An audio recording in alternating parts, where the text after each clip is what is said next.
주제로 넘어가 보겠습니다. 자, 두 번째 주제 넘어갑니다.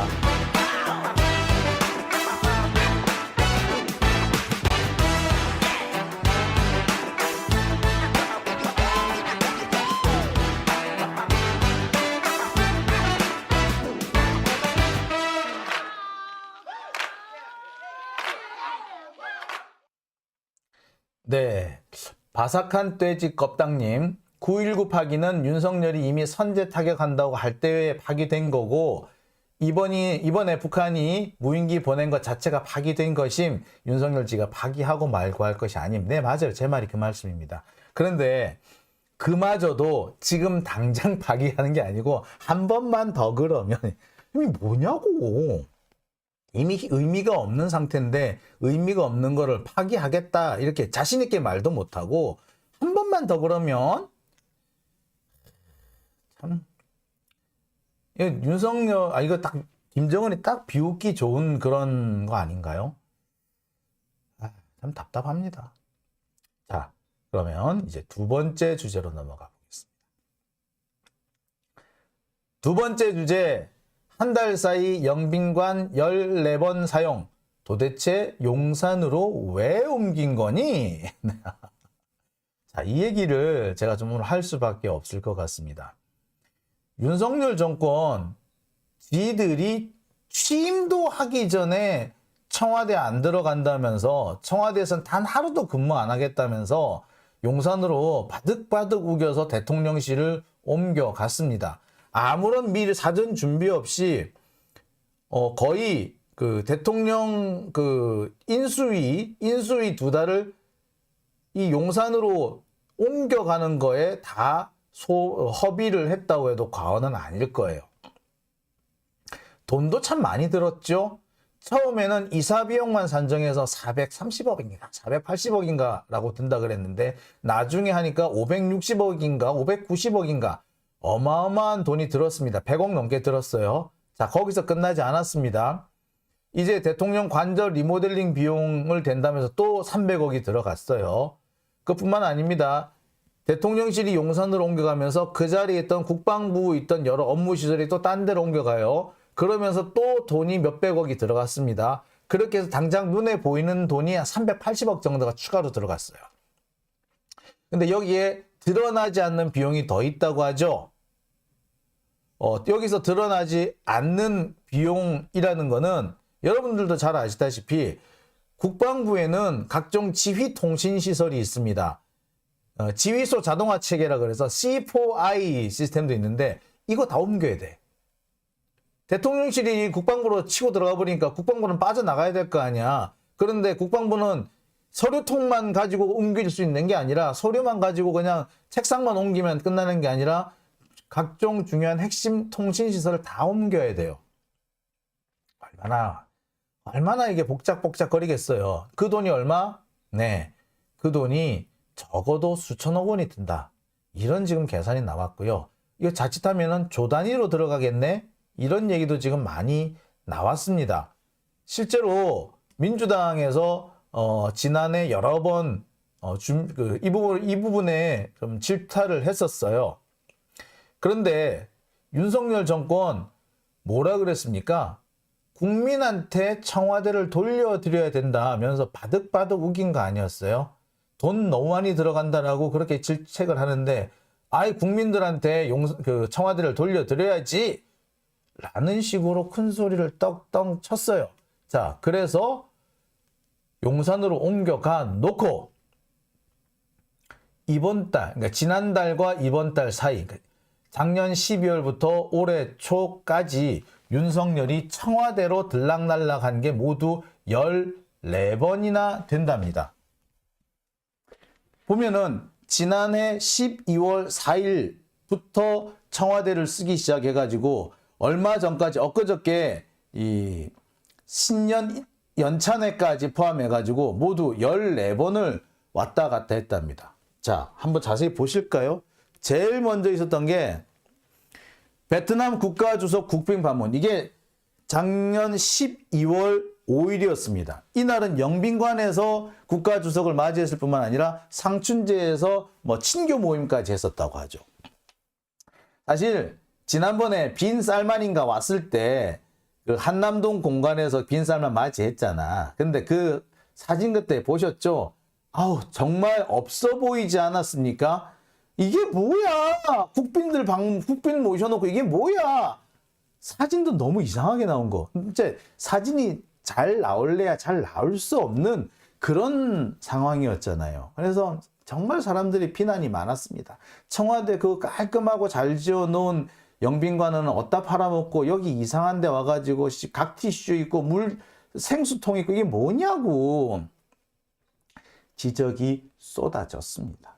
빈 쌀만처럼 세계적인 갑부를 그렇게 허접한 데 가가지고 했으니 일이 제대로 될 턱이 있나 지적이 나왔고요. 실제로 빈 쌀만 아우 내가 선물을 잔뜩 가지고 왔는데 아우 비행기다 두고 왔네 와서 갖고 갈래? 라는 식으로 살짝 야렸죠. 솔직히 말해 이게 야린 거예요. 야린 거 솔직히 말씀드리면 그런 비아냥까지 들어야 했습니다. 그러니까 어쩔 수 없이 이 베트남 국빈 방문 때부터는 어디로 갔다? 청와대를 간 거예요. 청와대 영빈관을 간 거예요. 가보니 괜찮거든. 그 다음부터 계속 땡기네. 월드컵 축구 국가대표팀 만찬 이것도 여기서 그 청와대에서 했고요. 국정과제 점검회의 청년 간담회 다 청와대에서 했습니다. 그 다음에 비상경제민생회의 겸 국민경제자문회의 역시 청와대에서 했고요. 그 다음에 새해 연찬회 심지어 농림부 새해 업무 보고까지 다 청와대에서 했습니다. 그래서 총 몇 번? 영빈관 12번, 상춘제 2번 모두 14회 청와대를 사용했습니다. 거의 이틀에 한 번꼴로 사용한 거죠. 이러려면 도대체 거기 왜 갔냐고. 용산을 왜 갔냐고. 그 많은 돈을 들여서 왜 갔냐고. 적게는 500억. 많게는 1조 원. 그 어마어마한 돈을 들여서 왜 갔냐고. 지금 나라 경제 어렵다 그러고 국민들 그 복지 예산 깎고 하는 판에 어디다 헛돈을 쓴 거냐고. 그 돈이면 정말 쪽방촌에 있는 분들 김건희 말 맞다나 세심하게 지원해 줄 수 있는 돈인데 왜 그 헛돈을 썼느냐고. 그것뿐만인 줄 아세요? 문제는 경비 수요가 청와대에 있으면 1이었을 거를 지금 용산으로 옮겨가고 또 영빈관 쓰고 이러는 바람에 3이 돼버렸어요. 경비 수요가. 자, 청와대에만 있으면 그 주변만 딱 경비를 하면 되죠. 그런데 청와대도 쓰고 국방부도 쓰고 한남동 관저도 쓰고 이러면 어떻게 됩니까? 자, 경찰력을 청와대, 국방부, 한남동 세 군데 다 투입해야 돼요. 그럴 경찰이 어딨냐고 지금. 응? 그럴 경찰이 있으면 이태원 참사 현장에 보냈어야지. 청와대에만 있었으면 그 인력이 그렇게 많이 필요가 없어요. 근데 이제 어찌된다? 세 군데로 분산돼야 되고 더 많은 병력이 필요해. 뭐 하자는 겁니까 도대체? 예? 이게 뭐 하자는 플레이예요? 어처구니가 없는 거 아닙니까? 자, 이 한남동 공간 보세요. 정말 누가 봐도 좀 허접하잖아요. 이걸 대통령 관저라고 하기가 좀 그렇잖아요. 그러니까 지들도 보니까 여기선 도저히 행사가 안 되는 거야. 국방부에서도 행사가 잘 안 될 것 같아. 국방부는 원래 업무용 건물이지 그게 무슨 행사용으로 만든 건물 아니에요. 그래가지고 일단 지붕 천정 자체가 좀 낮습니다. 근데 청와대 영빈관 천정부터 높아가지고 아주 좀 근사해요. 오래된 건물이지만 여러 차례 리모델링을 하면서 정말 품격이 있는 화려하지 않으면서도 우아하고 소박하지만 품격 있는 그런 누가 보더라도 마음에 든다.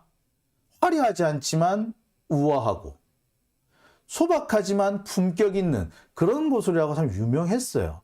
청와대 영빈관 이거 바이든 대통령이 정말 한국 가면 꼭 가보고 청와대 영빈관 가보고 싶어요. 청와대 영빈관을 청와대 영빈관을 되게 좋아했대요. 바이든 부통령 시절부터. 그래서 이번에 바이든이 한국 왔을 때도 영빈관을 간 거 아닙니까? 아마 윤석열이 그렇게 가기 싫어하던 청와대 영빈관 굳이 가야 했던 이유, 바이든 때문이었어요. 그게 첫 번째였거든요. 그 뒤로 계속 조금씩 오지. 한 번 오더니 두 번 오고 두 번 오더니 세 번 오고 그러다가 우수수수수 오죠 지금. 지들이 해봐도 그만한 데가 없거든. 그만한 데를 하려면 또 몇 천억을 들여서 새로 지어야 돼. 누가 지으라 그래? 멀쩡히 잘 있는 건물 왜 버리고 나와가지고 왜 그 난리를 치냐고. 지들이 해봐도 도저히 답이 안 나오는 거야. 사진 찍어도 이상하고 비좁아서 이게 행사 인원 다 들어가기도 어렵고. 그래서 어떻게 되다 보니 어떻게 된 거다? 예, 영빈관을 계속 쓰는 거예요. 예? 특히 이 한남동 관저 보세요. 이게 뭐냐고 이게. 국빈 방문 이런 거 한다. 이제 공식 행사를 열기에는 너무나도 초라해요. 솔직히 좀. 이거 안 돼, 안 돼. 예? 그래서 한때는 신라 호텔을 빌리기도 했죠. 근데 그 돈은 뭐 그냥 나오냐고. 이게 예산이 추가로 소요되는 거잖아요. 그래서 어쩔 수 없이 다시 청와대 영빈관으로 돌아간 거라고 합니다. 뭐 하려고 그럴 거면 애초에 나오지를 말든가 돈 들여가가지고 이게 뭐 하는 짓이냐고. 진짜 헛돈 쓴 거라 아닙니까 이거? 지금까지 나온 것만 그래요. 이사 리모델링 비용만 560억. 최초는 450억 정도라 그랬어. 근데 이렇게 100억 이상이 늘었죠. 그 다음에 통신시설이라든지 지휘시설이라든지 뭐 그 다음에 국정상황실이라든지 이런 것들 이전을 하고 국방부 이전하고 이런 것까지 다 합쳐버리면은 추가 비용은 최소 수천억 원에서 1조 원 이상이 들 것이다라는 이미 추산이 나와버렸어요. 실제로 그런 기사도 막 나왔죠. 보세요. 이거 엊그저께 나온 기사인데요. 대통령실 이전 비용 그래서 얼마? 간접 비용까지 합쳐서 최소 수천억 원이다. 여기서 말하는 간접 비용이란 건 뭐냐? 청와대를 국방부로 갖고 와버렸으니까 국방부도 딴 데로 옮겨가야 될 거 아니야. 그 예산은 어디냐고. 그게 간접 예산이에요. 그리고 국방부가 어디 딴 데 갔다. 그러면은 건물 지어야지. 통신시설 옮겨야지. 돈이 진짜 천문학적으로. 그러니까 국방부 시설 새로 지으려면요. 진짜 돈 진짜 많이 들어가요. 국방부 건물은 그냥 짓는 거 아니에요. 위에서 폭격으로 내리 찍었을 때 때리 찍더라도 지하실까지 탄이 못 들어오게끔 만들어야 돼요. 그래서 이 중간쯤에 이 이름할까 해야 되나 하여튼 이 천정이 그 철근을 이렇게 엮어가지고 철근을 이렇게 십자 형태로 해가지고 미사일이 뚫고 내려오지 못하게 벙커버스터 폭탄도 내려오지 못하게 만들어놔요. 그리고 그 지붕의 두께가 달라요. 지붕의 두께가 다르면은 기둥의 두께도 달라져요. 기둥의 두께가 다르면은 바닥으로 깊이 들어가야 돼요. 그리고 그 밑에 뭐가 있다? 벙커가 있잖아요. 이것까지 다 계산해서 지으려면 국방부 건물 되게 비싸요. 거기에 통신시설 들어가죠. 통신시설은 더 비싸요. 부르는 게 값이야. 왜? 그냥 통신시설만 하는 게 아니고 이거 재밍을 대비해야 되는 겁니다. 전파 방해를 EMP를 대비해야 되기 때문에 더 훨씬 비싸집니다. 그러니까 항재밍 장비까지 같이 있어야 되기 때문에 정말 많이 비싸요. 그리고 이 국방통신망은요, 망이 하나가 끊어질 걸 대비해 가지고 여러 가지 망을 한꺼번에 적어도 2세트 이상의 망을 갖춰놔야 돼요. 그럼 돈이 얼마나 들겠어? 어마어마하게 들어요. 진짜 어마어마하게 들어. 그 비용이 제가 추산할 때도 8천억 원 정도 듭니다. 그러면은 1조 원이 넘게 들어간다는 말이 사실 맞죠? 1조 원 정도 들어갈 거예요. 제가 볼 때는 1조 원 더 들어간다고 해도 과언이 아닐 겁니다. 근데 뭐 이 어마어마한 비용이 들어가는데 참 이렇게 많은 돈을 들여서 옮겨놓고 그렇게 옮겨놓고 또 그거를 청와대를 또 쓴다? 진짜 이거는 돈 낭비한 거죠. 이건 뭐 누가 변명의 여지가 없어요. 이건 돈 낭비예요. 그래서 나오는 얘기가 이거 아닙니까? 천공이 시켰니? 그리고 정말 청와대가 이 풍수가 안 좋아서 무속 때문에 옮긴 거니? 풍수 지리설 때문에 옮겼나? 이런 얘기가 나올 수밖에 없죠. 뭐 국민들한테 청와대를 돌려준다? 그런 개소리 하지 말고 진짜 이유가 뭐였냐? 이 얘기를 좀 물어볼 수밖에 없는 상황이 됐죠. 민주당에서 그래서 요즘 뭐 한다? 국정조사를 다시 추진하겠다. 대통령실 이전 예산 문제라든지 왜 이전을 하게 됐는지 이 얘기를 좀 해봐야 된다는 겁니다. 윤석열식으로 하자면 이거 국정조사를 할 게 아니고 이건 뭐다? 수사야, 수사. 검찰 수사를 받아야 돼. 압수수색이 들어가야 돼. 멀쩡한 대통령실, 멀쩡한 청와대 놔두고 왜 옮겼냐? 이유가 뭐냐? 따져봐야 될 거 아니에요. 그럼 어떻게 돼? 윤석열식으로 하자면 압수수색하고 에? 검찰 수사를 해야겠네. 이거 이제 검찰 수사감이야 이거. 정말 천공하고 관련이 없는지 검찰 수사를 좀 받아야 될 것 같아요. 자,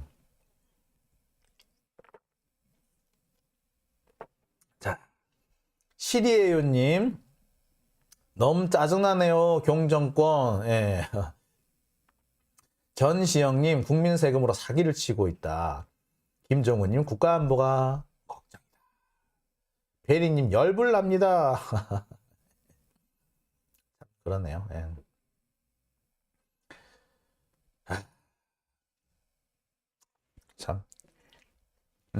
참 답답합니다.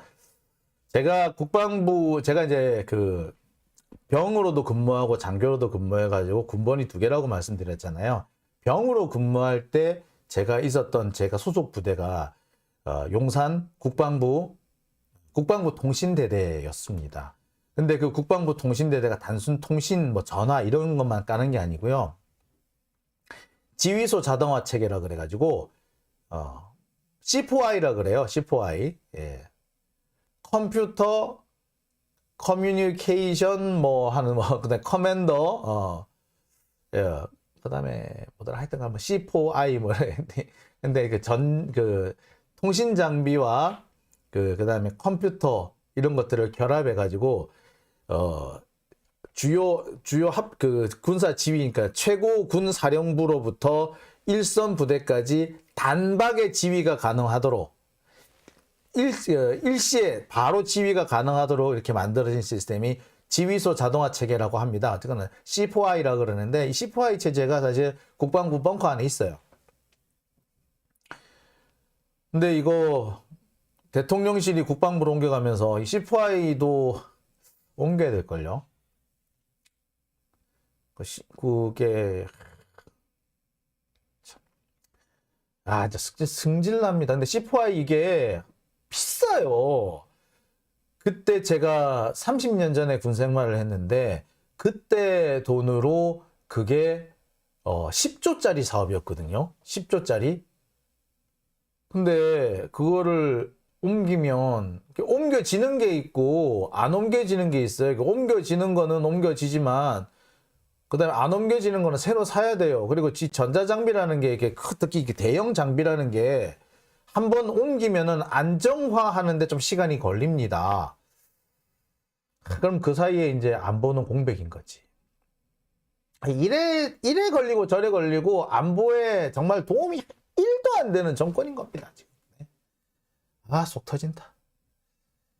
자, 2번째 주제는 여기까지 하고요. 다음 주제 한번 딸기님, 김병주 의원님이 그런 말씀하셨다고요.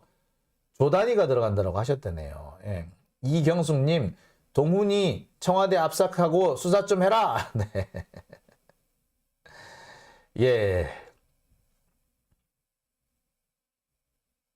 자, 리아튜브서 이잼 스패너 되셨어요? 리아튜브에 이재명 대표님이 오셨어요. 그래서 스패너 하세요. 그래서 나도 좀 들어오시라 그래. 진짜 나는 왜 안 들어오시냐? 씨. 네, 자 2번째 주제는 여기까지 하고요. 다음으로 넘어가 보겠습니다.